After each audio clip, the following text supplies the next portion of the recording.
好嘞，回去。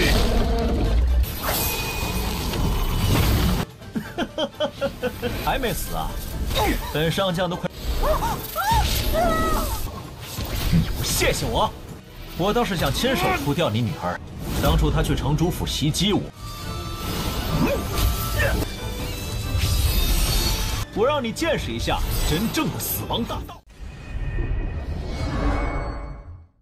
Halo guys, welcome back to Kobe Movie. Dan hari Jumat nih bos, kita bakal melanjutkan Tonghua dari Deo Pak Boy. Sedikit informasi, Mimin nanti ada Tonghua baru yang menurut Mimin lumayan oke. Tonghua soal balas dendam juga nih. Dan nanti bakal ada hubungannya dengan para dewa guys. Wow, seseru apakah Tonghua itu? Kalian tunggu saja di nanti sore ya. Karena Mimin akan rilis di sore hari, oke? So, kita hari ini masuk ke part 391 nih Tian Zhezhun. Di episode ini makin mantap karena Tan Yun akan berperang melawan para jenderal yang berkhianat. Wah, bakal perang besar nih. Bahkan Jenderal Sima pun dia lawan nanti. Inikah puncak dari pertarungan dan balas dendam kepada para pengkhianat? Seru sih ini ya. Deo Pak Boy bakal menggunakan pedang Deonya lagi yang sangat kuat guys. Ini semua terjadi gara-gara di part terakhir kita udah melihat kepintarannya si Tan Yun, di mana dia membentuk pelindung besar di kota Ichi supaya mereka yang di luar itu nggak bisa masuk. Bingunglah penguasa Ichi harus ngapain ya kan? Mereka terjebak di luar, nggak tahu harus kemana. Kira-kira apakah rencana yang akan mereka lakukan? So maka dari itu kita masuk ke intro ya guys ya. Hehehe.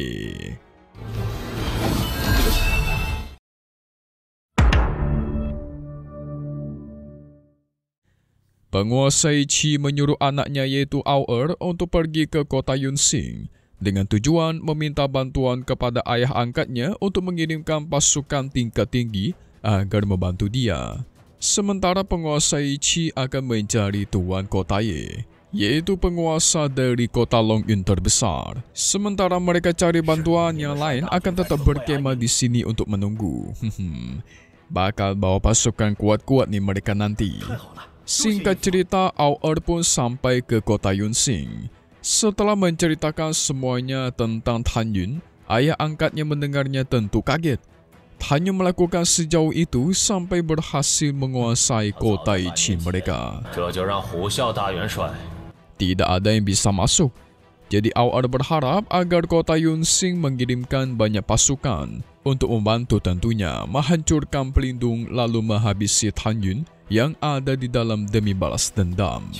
Ayah angkatnya pastikan dia nggak bakal tinggal diam. Setelah ini dia bakal memerintahkan Jenderal Hu Xiao untuk membawa pasukannya dan pergi menyerbu kota Ichi. Yes, Jenderal Hu Xiao terkenal cukup kuat di alam kaisar abadi tingkat 12. Buat kayak lupa, ayah angkatnya ini alias si botak merupakan bawahannya penguasa kota Yunxing. Jadi bisa dibilang jabatannya cukup tinggi lah ya guys. Sementara itu, penguasa Ichi sudah bertemu dengan penguasa Ye Longyun. Ketua Ye marah ketika mendengar tindakannya Tan Yun. Dia sudah lama ingin memberantas keberadaannya Tan Yun, tetapi untuk sekarang dia tidak bisa ikut turun tangan dalam perperangan karena masih banyak masalah di kota guys. Jadi, Ketua Ye akan memanggil pamannya yang sudah berada di alam kaisar abadi tingkat 9 bersama dengan anaknya yang ranahnya setara. Dengan mereka berdua yang bergerak, dipastikan kota Ichi akan berhasil direbut kembali. Seru nih, bala bantuannya kuat-kuat. Sementara di sisinya Tan Yun ingin melaporkan kepada Tan Yun hasil dari mata-matanya. Dia melihat penguasa Ichi dan anaknya lama menghilang dari perkemahan di luar. Tan Yun yakin pasti mereka minta bantuan. Karena jarak dari sini ke kota Longyun cukup jauh, jadi pasti mereka tuh nggak bakal kembali dalam waktu yang dekat. Dan sepertinya inilah waktu bagi mereka untuk menghabisi pasukan yang ada di luar kota Ichi. Mereka masih berkemah dan bersantai guys. Apalagi sekarang Tan Yun sudah mencapai alam kaisar tingkat 12. Kekuatannya udah sangat cukup buat menghabisi mereka sebelum bala bantuan tiba. Kondisi kota Ichi juga sangat baik sekarang. Tampaknya setelah mereka kuasai, banyak warga yang lebih senang daripada di bawah perintah penguasa Ichi. Lebih makmur guys, lebih sejahtera.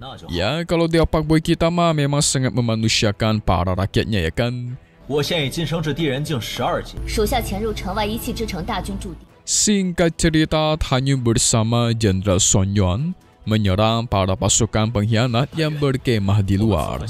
Mereka bergerak berdua karena Son Yuan Rou masih sibuk mengasingkan diri. Soalnya dia mau menerobos. Jadi mereka harus bergerak cepat sebelum musuh bala bantuan itu datang. Dan tuar. Muncullah para pengkhianat kota Son Yuan, yaitu Jenderal Sima dan beserta jenderal lainnya. Tanyu langsung dikepung dari segala arah. Terjadilah perang besar di antara mereka guys. Jumlah musuh cukup banyak. Tanyu tidak mau kalah. Dia panggil keluar Sangkara Iblis Laoyan. Para pasukan kroco menjadi nggak ada apa-apanya di hadapan dia guys.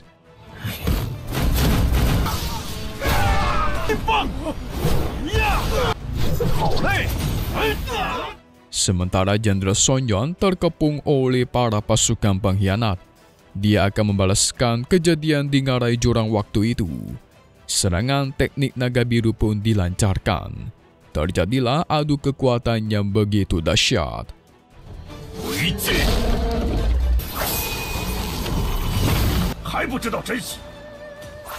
Tanyu diserang oleh para kroco yang dulu pernah cari masalah sama dia, yaitu si wakil jenderal dan wanitanya. Tapi sayang sekali, dulu aja mereka itu bukan tandingan dia guys.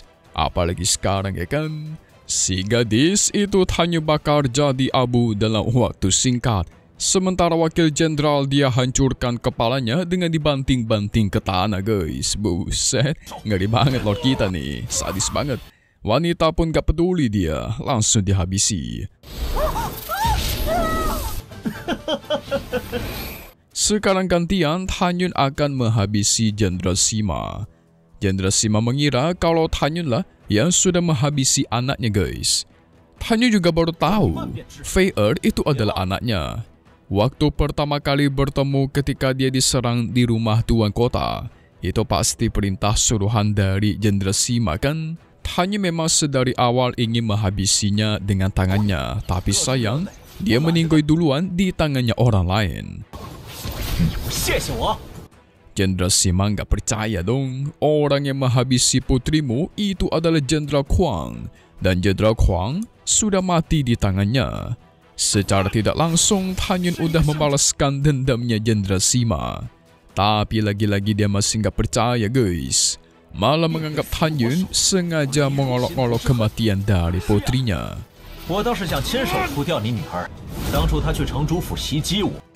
Melihat sifat dari keras kepalanya, Tanyun tidak mau berdebat lagi. Nanti dia bakal tahu sendiri ketika sudah meninggoy. Jenderal Sima melancarkan serangan kandang kematian. Ratusan pedang menyerbu ke arah Tanyun. Langsung dia keluarkan pedang dewa elemen kematian miliknya guys.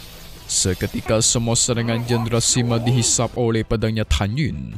Ketika pedang dewa Tanyun diaktifkan, menciptakan retakan ruang yang begitu besar. Lalu dari dalam keluarlah jiwa-jiwa kematian yang menghabisi siapapun di hadapannya.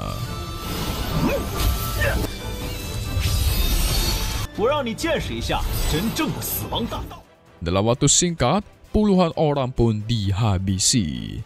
Inilah kekuatan kematiannya sesungguhnya ya guys ya. Jenderal Sima membakar jiwanya demi mendapatkan kekuatan tambahan. Tapi itu juga sia-sia saja di hadapannya Tanyun. Tapak raksasa pun dilancarkan, menjatuhkan Jenderal Sima. Serangan tebasan lanjutan mengirimkan sang jenderal ke neraka menyusul anaknya Fei Er. Mantap. Setelah semua dihabisi, tersisalah Jenderal Pai Li. Inilah jenderal yang dulu Tanyun percayai guys. Tapi ternyata dia berkhianat sialan nih. Jenderal Pai Li hanya ingin meninggalkan kota Ichi makanya melakukan ini semua. Padahal kalau dia bersumpah setia kepada kota Sonyeon, kesempatan bagus itu pasti ada. Tapi dia malah memilih jalan kematian. Nah, Jenderal Paili ini sama dengan Han Yun guys, yaitu sama-sama berasal dari dunia manusia. Tapi karena dia terlalu banyak bacot, akhirnya Han Yun langsung menghabisinya di tempat. Semua musuh pun sudah diratakan. Dan waktunya bagi mereka untuk kembali ke kota Ichi. Mantap ya. Kemenangan telak bagi pihaknya Han Yun, yang berarti para pengkhianat udah dihabisi nih. Sisa para musuh yang mengincar dia. Seperti contoh Xia Yingqiu, ketuanya Yingqiu, kota Longyun, penguasa Ichi, anaknya Ao masih ada yang lain-lainnya. Seru kan? Jadi di part depan itu bakal full perang lagi nih guys. Oke, kita lihat sedikit cuplikan aja nih apa yang terjadi di episode minggu depan di hari Senin ya. Mantap ini mah. Singkatnya kita semua bakal melihat akhirnya si Ao itu membawa pasukan kiriman ayah angkatnya. Ayahnya pun sama, sudah membawa sosok jenderal dan anaknya penguasa kota Longyun. Pasukannya udah lengkap nih ceritanya nih. Tapi sepertinya bakal ada sedikit perdebatan dulu guys. Kenapa ya? Sesama aliansi malah berdebat mereka. Sonyeon Rou akan keluar dari pengasingan lalu bertarung melawan para jenderal itu. Jadi bakal terjadi pertarungan sengit di sini. Bahkan melawan penguasa Ichi juga guys. Wah, Dewa Pak Boy nggak mau ketinggalan lah. Sibuk dia bertarung melawan Ao. Seru. Kita tunggu lagi di hari Senin ya guys. Dan kalian jangan lupa ada Tonghua baru di sore hari ini, hari Jumat. So, satu hal yang pasti cuma di sini ya, Kobe Movie. Thank you buat kalian semua nonton dan selalu support channel Mimin. Semoga kalian semua sehat selalu. Memang pamit undur diri dulu. Kita bakal ketemu lagi di video-video selanjutnya. Oke kalau gitu, see you guys.